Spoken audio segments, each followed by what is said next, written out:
안녕하세요. 저는 30대 중반에 접어든 아직은 살 날이 더 많이 남아있는 여성입니다. 저에게 몇 개월 전에 일어난 아주 기가 막힌 일이 있어서 한번 풀어보려 사연을 올려보게 되었습니다. 제 인생에 정말 큰 사건이기도 하고 황당한 일이기도 해서 어딘가에 속 시원하게 한번 털어놓고 싶었는데 이런 채널이 있을 줄이야 꿈에도 몰랐습니다.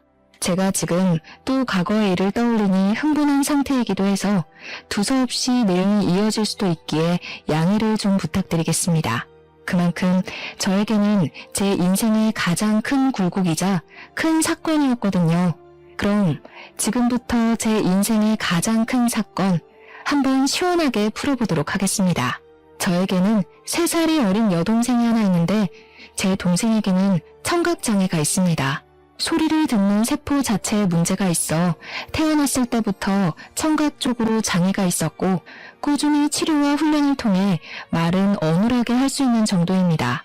우리 아버지의 사업이 인도네시아 쪽에서 남부럽지 않게 먹고 살 만큼 굴러가고 있었던 덕에 그 비싼 치료를 꾸준히 받을 수 있었습니다. 그래서 제 동생에게 청각장애가 있다는 걸 태어났을 때부터 인지하고 언어 치료와 행동 치료 같은 훈련을 받을 수 있었습니다. 지금이야 언어 치료와 행동 치료가 꽤 많은 센터에서 운영 중이기도 하고 예약만 잘하면 어렵지 않게 받을 수 있는 치료이지만 제가 어린 시절에는 아니었습니다. 각고의 노력 끝에 선생님을 찾아 만나게 되었고 들리진 않지만 입모양을 보고도 대략적인 대화를 따라올 수 있을 만큼의 훈련을 하게 되었습니다. 저희 가족은 당연히 동생과 함께 수어를 배웠고 집에서는 수어를 통해서 이야기를 하고 있습니다. 기술의 발전으로 인공 와우 수술이라 하여 청각장애가 있는 친구들에게 소리를 듣게 하는 기계도 나와 있긴 하지만 우리 동생은 세포 자체의 문제라 소용이 없다고 하더군요.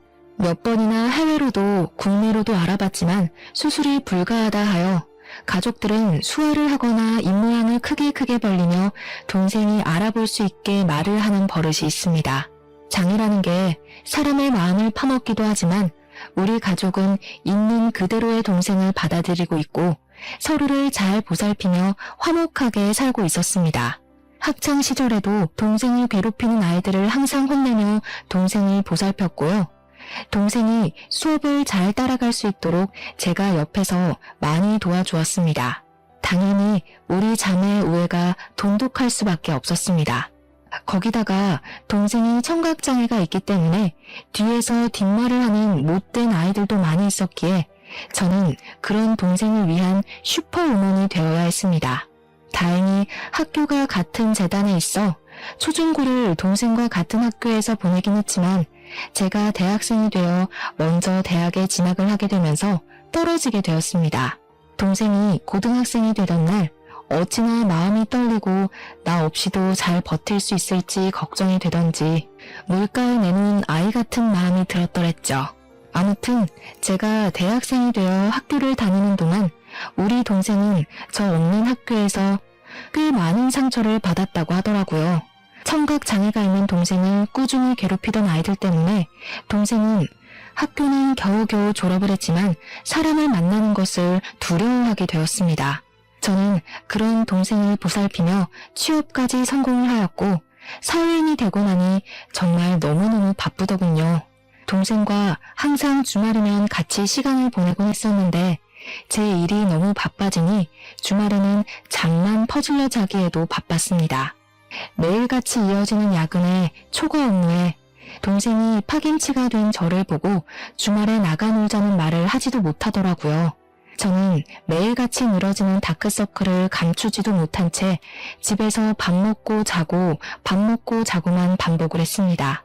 하지만 그런 시간이 반복이 되더라도 저에게 새로운 사랑이 찾아오는 걸 막아내진 못했죠.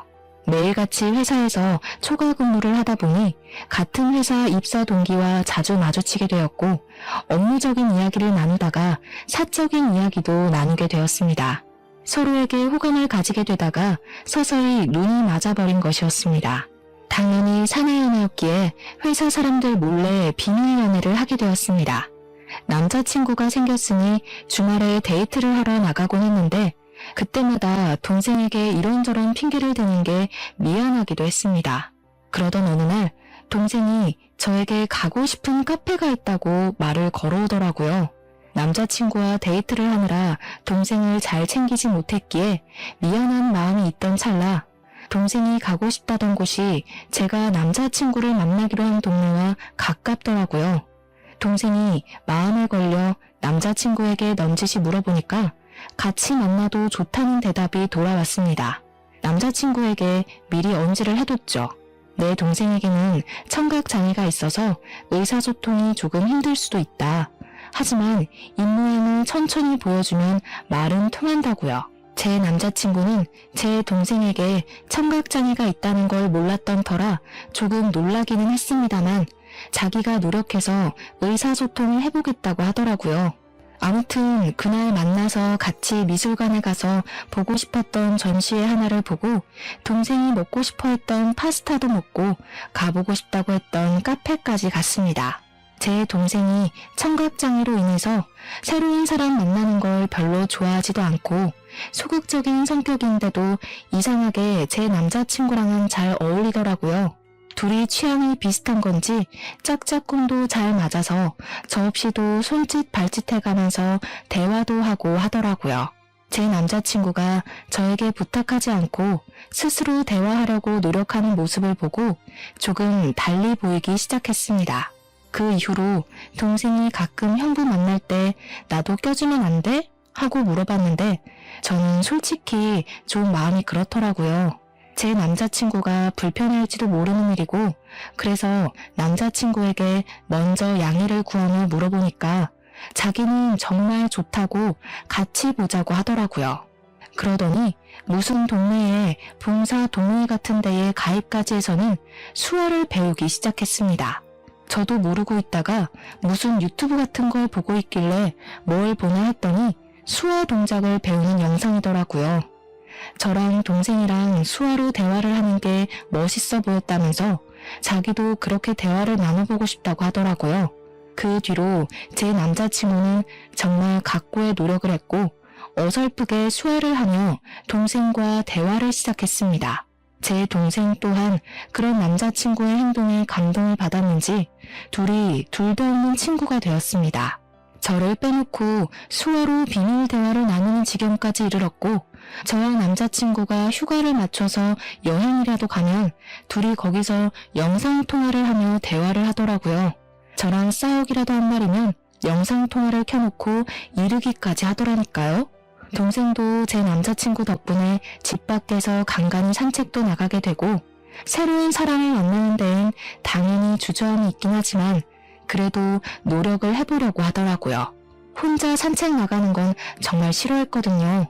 뒤에서 자전거나 오토바이 소리를 못 들어서 위험할 뻔했던 적도 있었고 개가 짖으면서 달려드는데 그걸 몰라서 동네 떠돌이개한테 물린 적도 있었거든요. 제 동생이 또 사람들에게 받은 상처들도 있었고요. 예를 들면 입모양만 봐도 대강 무슨 말을 하는지 다 알 수 있는데 청각장애가 있다고 하니 앞에서 무시하는 말을 하고 그런 거죠. 얼굴은 예쁘장하게 생겨서 귀머거리냐고 불쌍하다고 하는 말들이요. 동생이 입모양으로 다 알아볼 수 있으니 자연스럽게 의기소침해지고 소극적인 사람으로 변해버린 거죠.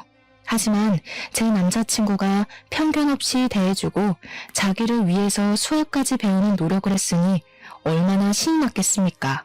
거기다가 우리 가족들은 영상통화를 해볼 생각을 하지 않았었는데 남자친구가 나서서 하니까 뭔가 보기가 좋더라고요. 저도 진짜 고마운 마음이 엄청 많이 들었고요.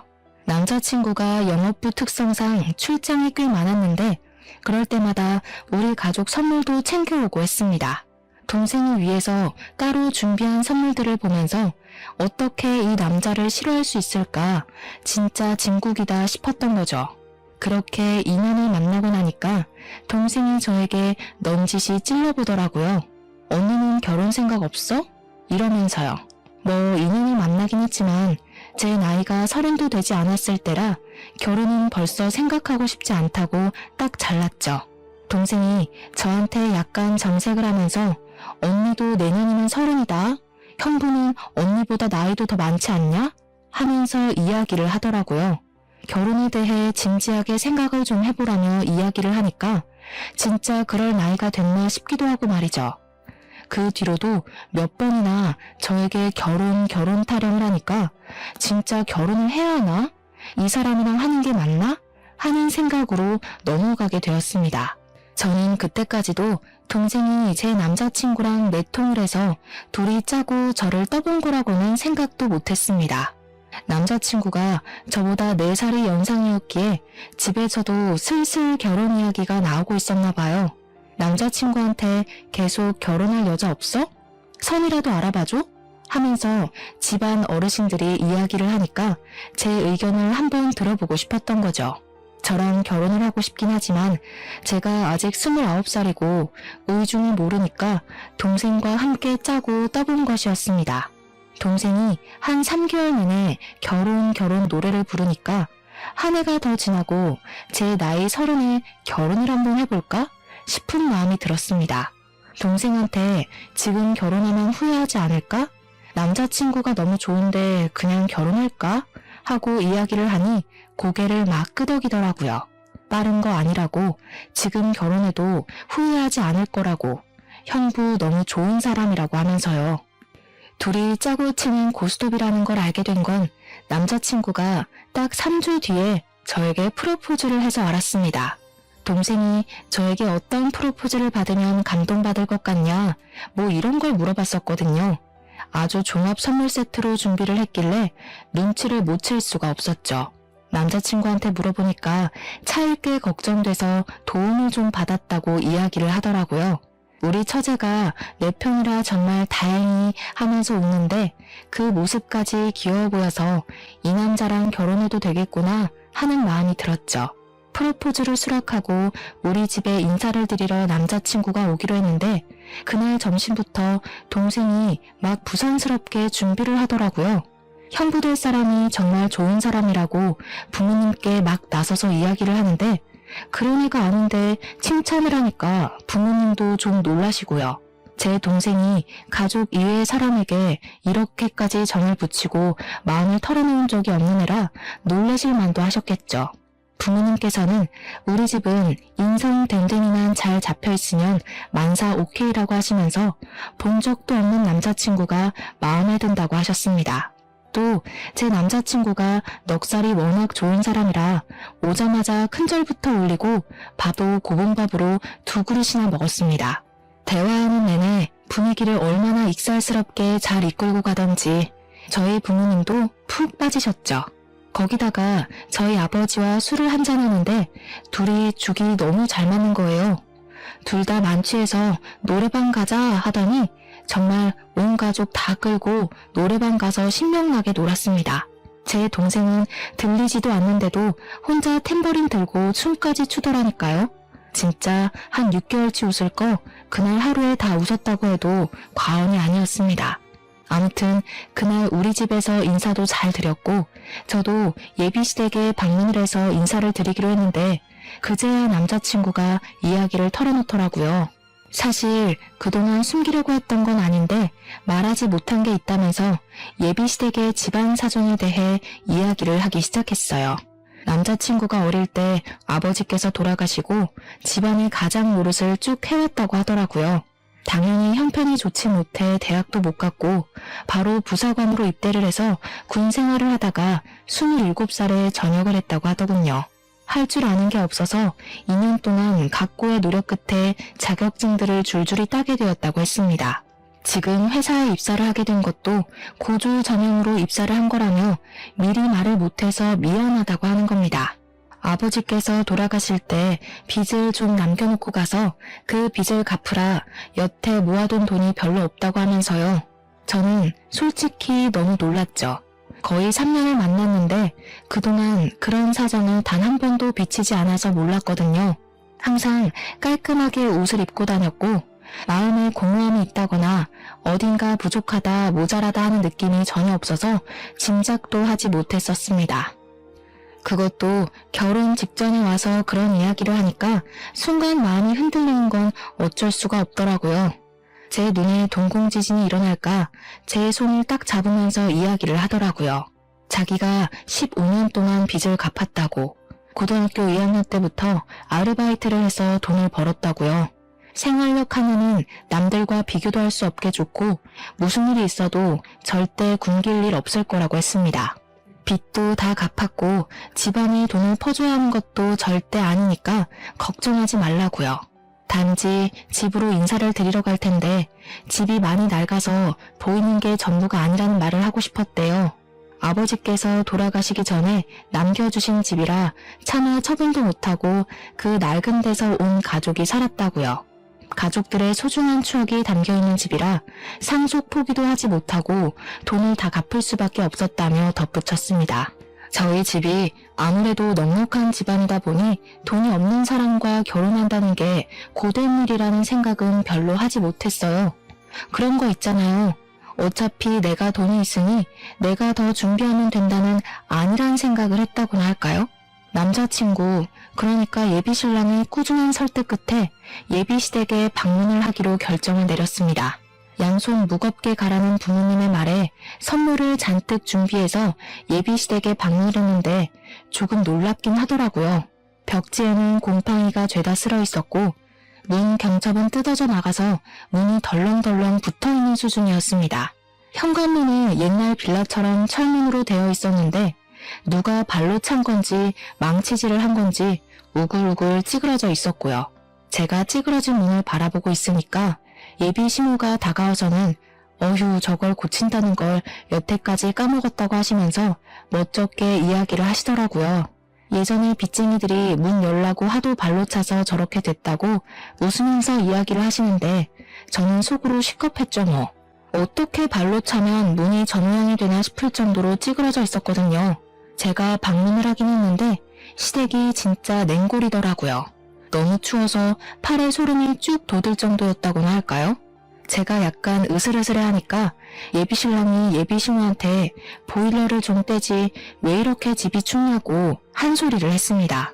그러니 예비신우가 눈을 살짝 흘기면서 돈 아껴야지 무슨 보일러니? 하면서 씻을 때나 잠깐 태면 된다고 하시더라고요. 저보고 춥냐고 묻더니 집에서 입는 겉옷이 있다고 예비신랑이 군대에서 입었을 법한 깔깔이 같은 걸 하나 쓱 주시더라고요. 저는 집에서 입는 겉옷이 있다는 사실에 2번 놀랐죠. 거기다가 그 옷에서 나는 이상한 쩐내에 3번 놀랐습니다. 쿰쿰하고 뭔가 지린내 같은 쩐내가 나서 도저히 못 입겠다 싶어서 예비 시모에게 돌려드렸어요.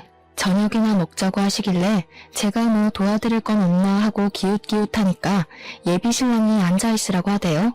그 말에 예비 시모가 저한테 부잣집 아가씨라던데 그 손으로 뭘 하겠냐고 가만히 있는 게 돕는 거라고 하시더라고요. 그 말을 듣는데 약간 기분이 쎄한 것이 저를 별로 마음에 안 들어 하시나 싶기도 했습니다. 저녁밥이라고 대충 상을 차려주셨는데 물론 저희 집과는 가정환경 자체가 차이가 나니까 그럴 수 있다 생각은 하면서도 영 기분이 별로인 거예요.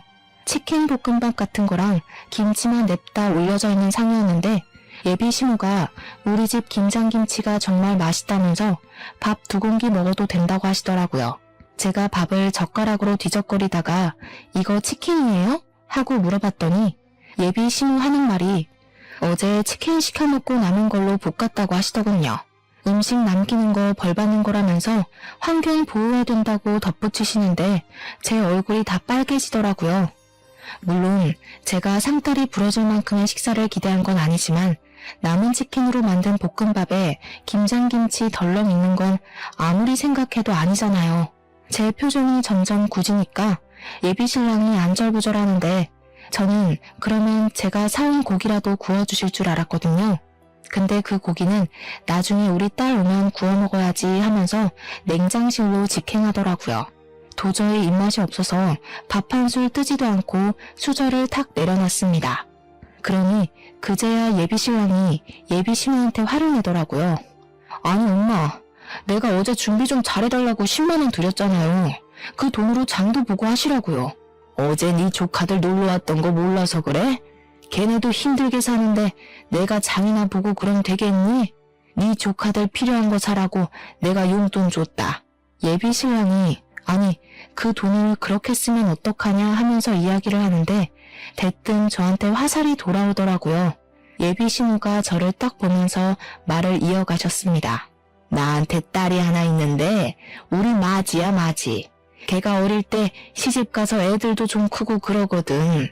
걔네도 고생하는데 돈은 없고 아무튼 학원 가야 하는데 돈 없다 난리를 쳐서 내가 용돈 좀 줬어. 아직 결혼도 안 한 사이에 서운하거나 뭐 그런 거 아니지? 그 자리에서 제가 어떻게 서운해요 하겠습니까? 막말로 그건 서운한 게 아니라 저에 대한 예의가 없는 거라고 생각했어요. 손님 불러다 놓고 치킨 볶음밥에 김장김치라니 기가 차서 원. 제가 그냥 아무 소리 안 하고 가만히 있으니까 예비 신우도 좀 민망했는지 그래 뭐 아가씨 돈도 아닌데 하고 넘어가시더라고요. 그날에 기가 막혀서 표정만 더 굳어버렸습니다. 그렇게 찜찜한 자리를 뒤로하고 나왔는데 고민이 엄청나게 되더라고요. 우리 집에서는 이만한 남자 없다, 빨리 결혼해라 하는데 시댁 분위기는 세상에서 가장 구질구질한 느낌이고 그런데 또 한편으로는 결혼해서 시댁 식구들 만나봐야 1년에 몇 번이나 보겠나 싶기도 하고 그래서 결혼 준비를 시작하게 되었습니다. 이제 와서 결혼 못하겠다, 너랑 나랑 집안 차이가 너무 심하다 하기에는 시간이 너무 흘러버린 탓도 있었고요. 결혼을 하기로 하고 청첩장도 다 찍고 집을 구하러 다니는데 신혼부부 전세자금 대출 이자율이 생각보다 너무 높았습니다. 예비 신랑이나 저나 둘 다 기본소득 이상으로 벌고 있어서 그런지 혜택 받을 수 있는 게 거의 없었습니다. 거기다가 아버지 사업체까지 있으니 더 그런 거예요. 결국 제가 골머리를 썩으니까 아버지께서 눈치를 채시고 먼저 말을 해주셨습니다. 사실 제가 동생에게만 슬쩍 이야기를 했는데 동생이 아버지께 이야기를 했더라고요. 언니가 집 때문에 고민이 많아 보인다고요. 아버지께서 저한테 집을 해주시겠다고 그러니 너무 대출 받는 거에 신경 쓰지 말라고 해주셨습니다. 저야 너무나도 감사했죠. 제일 중요한 집 문제가 해결되고 나니까 알턴 일을 뺀 기분이었습니다. 집 대출만 안 받아도 솔직히 한 달 생활비에서 엄청난 차이를 보이니까요. 그렇게 모든 준비가 끝나고 결혼식 날이 왔는데 저는 신부 대기실에 내내 있느라 동생에게 무슨 일이 생겼는지 알 수가 없었죠. 근데 신부 대기실에 찾아온 동생의 낯빛이 너무 안 좋더라고요. 그래서 무슨 일 있었냐고 물어보니까 동생이 고개를 절레절레 젓더라고요.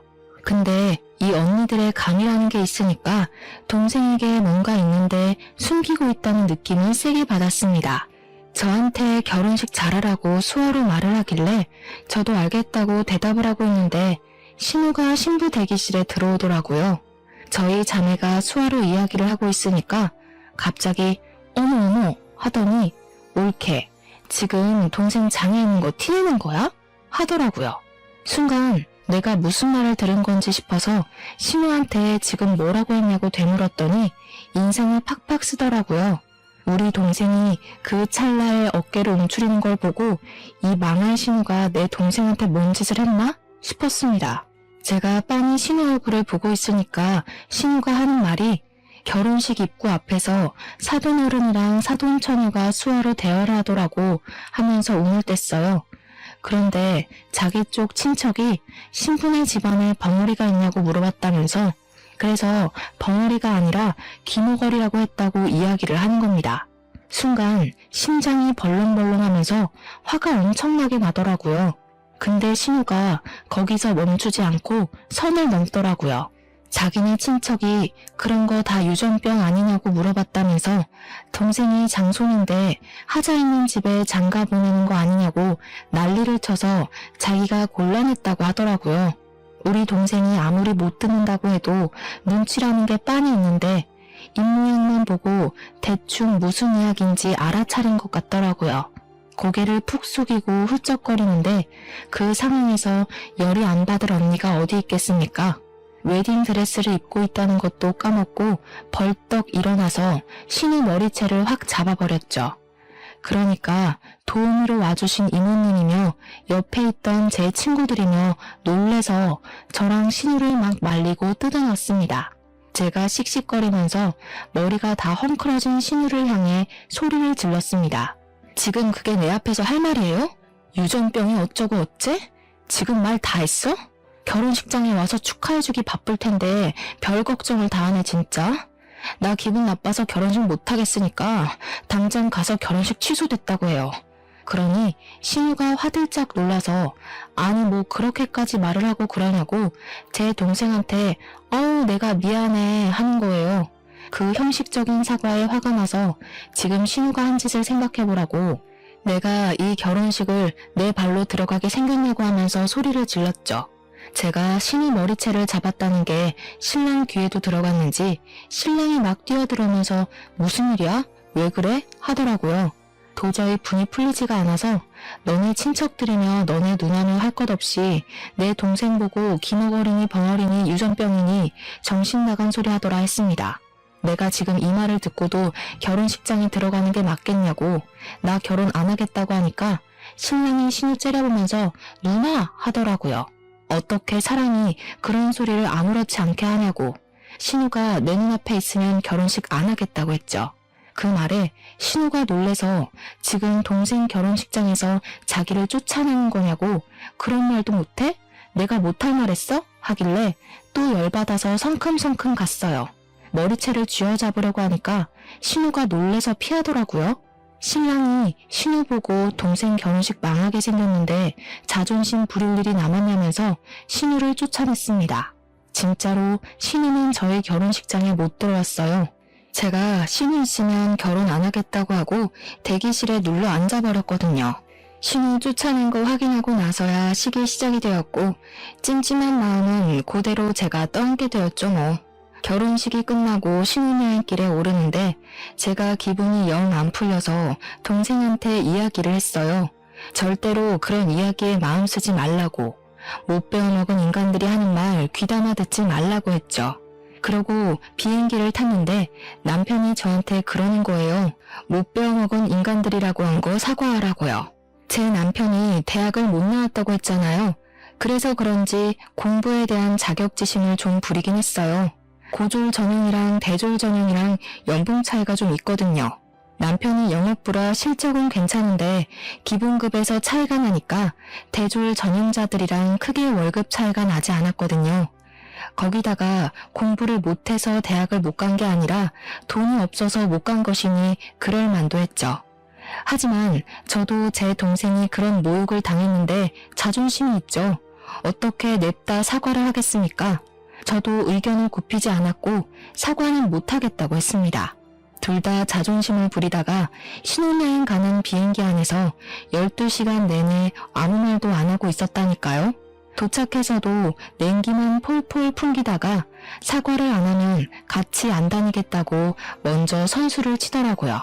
저도 굽히기 싫어서 너랑 안 다니겠다고 하고는 관광도 따로 다녔습니다.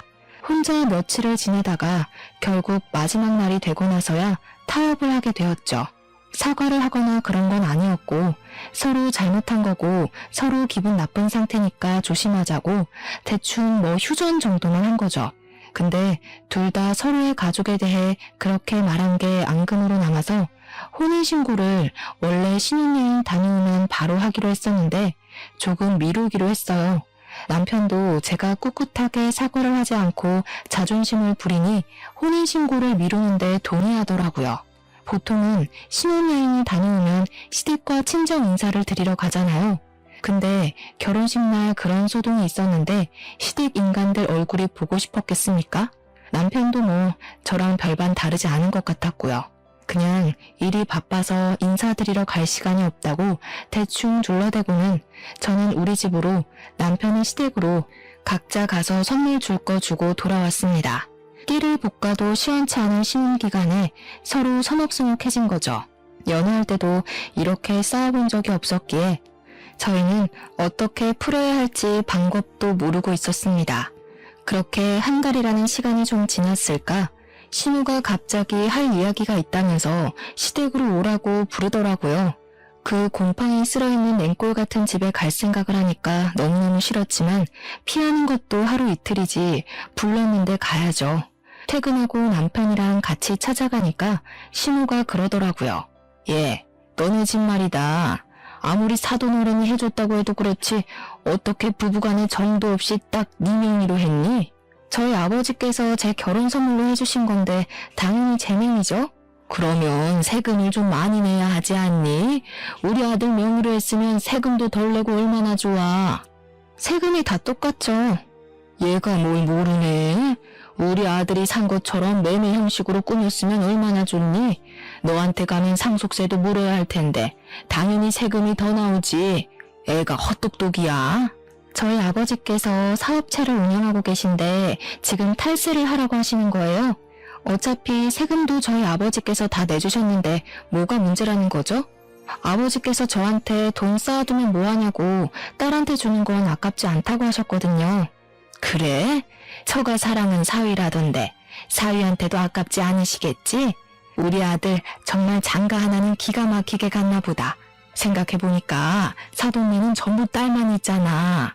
사업은 자고로 남자가 해야 제대로 굴러가는 법인데 사돈댁에는 아들이 없으니까 우리 아들한테 딱 물려주면 되겠다 싶은 생각이 들더라고.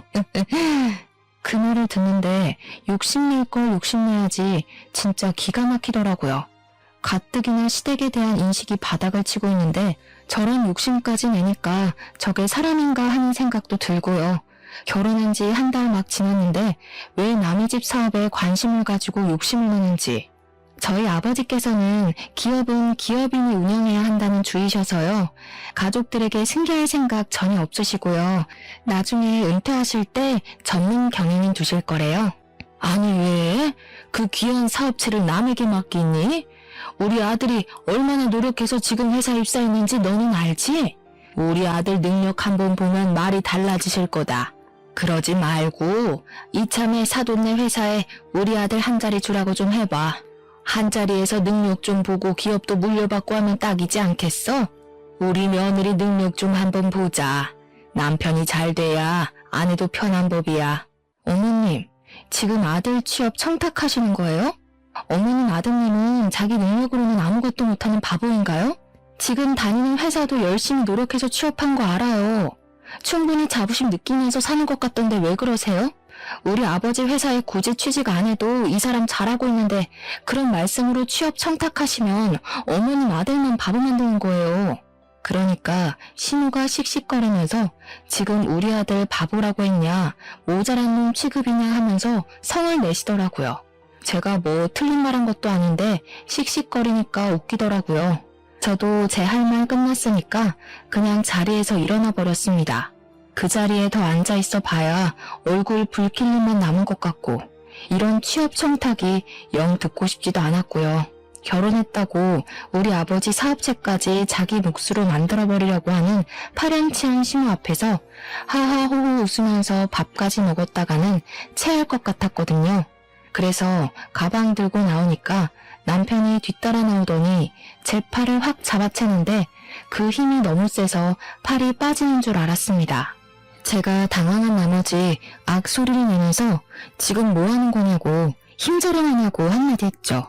그러니까 신우가 저를 보면서 혀를 끌끌 차면서 왜 따박따박 시민한테 말대답을 하거든요 한 소리 하는 거예요. 남편은 눈을 크게 뜨고 제가 하는 행동이 잘못됐다는 식으로 바라보고 있고 신우는 뒤에서 구시렁거리고 이것들이 죄다 한패인가 본색을 벌써 드러내는 건가 막 온갖 잡생각들이 머릿속에서 춤을 추더라고요. 제가 못할 만한 것도 아니고 왜 남편 몫이 아닌데 자꾸 욕심을 내는 거냐고 했습니다.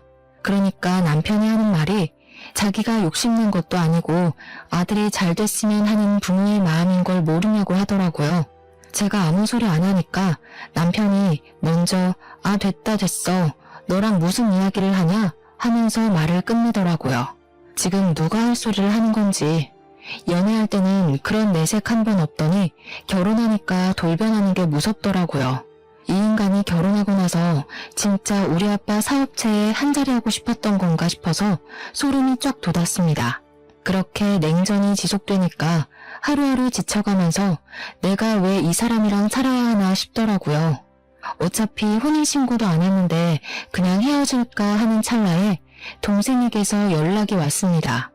자기가 아버지 회사에 출근을 하게 됐다고, 형부 덕분에 기운도 차렸고 새로운 걸 해보고 싶은 마음에 컴퓨터 학원을 다니면서 워드 자격증을 땄대요. 정정당당하게 이력서 넣고 면접 보고 합격해서 출근하게 되었다고 하는데 마음이 다 뭉클하더라고요. 그런 와중에 남편이 저에게 화해의 제스처를 보냈고 언제까지 이렇게 말없이 살 거냐고 숨이 막힌다고 하더라고요. 그러면서 서로 오해가 있는 걸 풀었으면 좋겠다고 주말에 같이 캠핑 카라반 같은 걸 예약했다고 거기나 놀러 가자고 하더라고요. 또 남편이 먼저 손을 내미니까 그러자 싶어서 주말에 마트에 가서 장을 보고 카라반에 가기로 했습니다.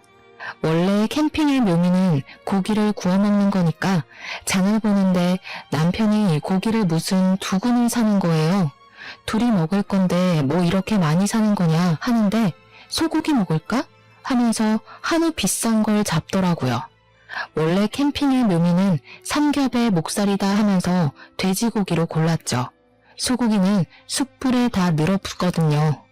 남편이 너무 과하게 사길래 말리다가 포기하고 장을 봐서 캠핑 카라반으로 갔는데 참나 거기 신우가 떡하니 와있대요.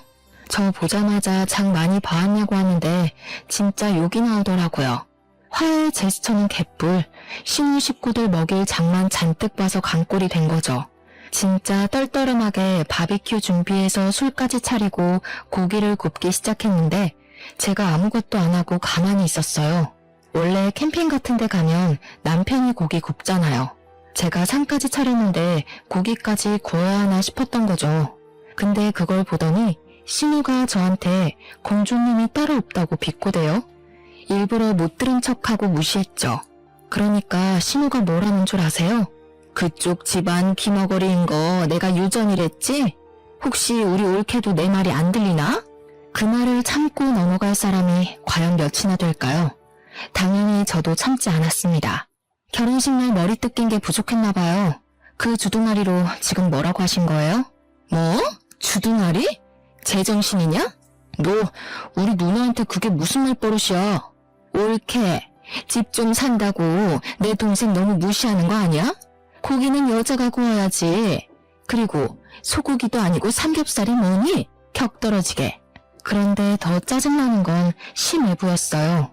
옆에서 살살 부추기면서 하는 말이 장모님이 그러던데 취업시켜달라던 건 무시하고 귀머거리 동생만 취직했다며? 하면서 자기도 이직하고 싶다는 겁니다.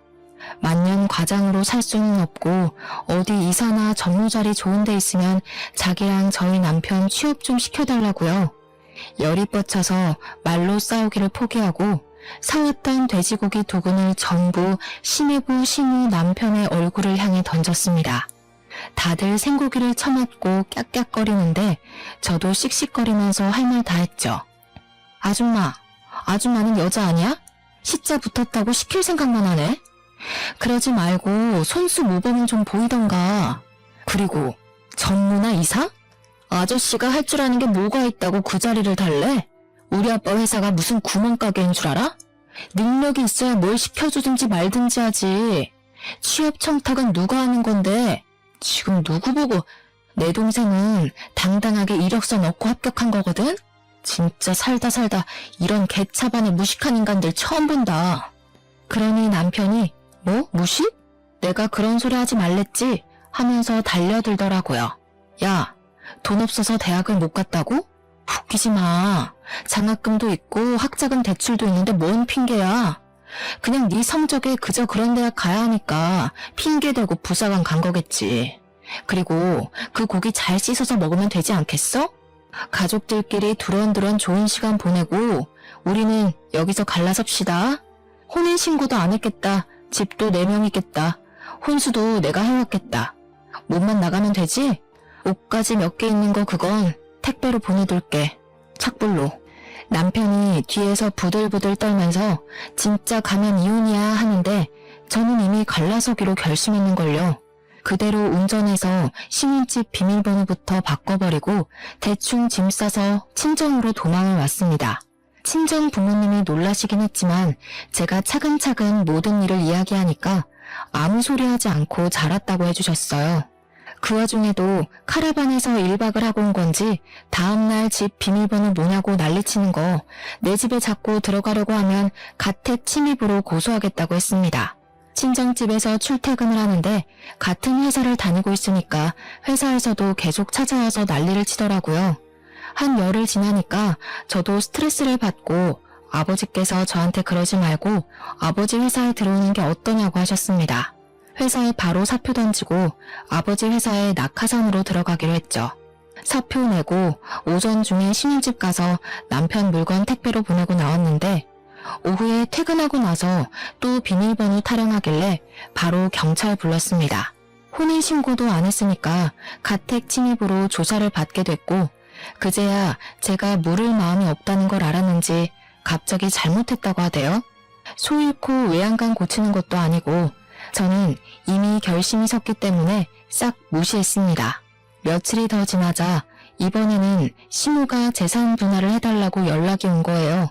어디서 뭘 찾아본 건지 재산 분할은 귀책 배우자 상관없이 하는 거라고 당당하게 말하길래 저도 이야기해줬죠. 변호사한테 물어보라고. 고작 5달 살았는데 무슨 재산 분할을 해주냐고요. 거기다가 아직 혼인신고도 안 했는데 재산 분할할 대상도 아니라고 하니까 시모도 변호사한테 물어봤나 봐요.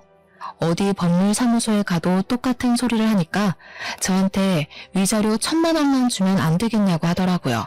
위자료는 지금 누가 받아야 하는데 그딴 소리를 하냐고 꺼지라고 해줬죠. 회사도 그만뒀겠다. 신혼집도 꽁꽁 닫아버렸겠다. 남편이 아무리 뻔뻔해도 친정집 와서 난동은 못 부리더라고요. 아버지께서는 시간이 지나면 다 잠잠해질 거라고 하시면서 저를 위로해 주셨습니다. 덕분에 아침마다 아버지랑 동생 손잡고 같이 회사 출근하고 있어요. 이혼이랄 것도 없는 제 짧은 동거 생활 5개월을 이렇게 청산하고 벌써 3개월이라는 시간이 더 흘렀습니다. 아직까지도 가끔은 야밤에 자니? 하면서 문자가 오긴 하는데 나중에 스토커 짓이라도 하면 고소하려고 증거로 남겨주고 있습니다. 전 회사에서도 수근수근 거린다는데 언제까지 붙어있나 두고 보려고요. 저는 아버지 회사에서 출퇴근 잘하면서 동생과 같이 주말에 놀러도 가고 시간을 잘 보내고 있답니다. 남자라면 치가 떨리지만 그래도 가족들은 좋은 사람 만나서 재혼하길 바라는 듯 하시네요. 그건 시간을 두고 천천히 생각해보면 되겠죠? 앞으로는 겉과 속이 다른 사람은 피하고 싶어요, 정말. 아주 짧은 결혼 생활이었지만 비혼도 나쁘지 않은 선택이라는 결심에 힘을 실어준 시간이었습니다. 여러분들도 현명한 결혼 준비 혹은 비혼 준비하시길 바라면서 제 이야기는 여기서 마치도록 하겠습니다.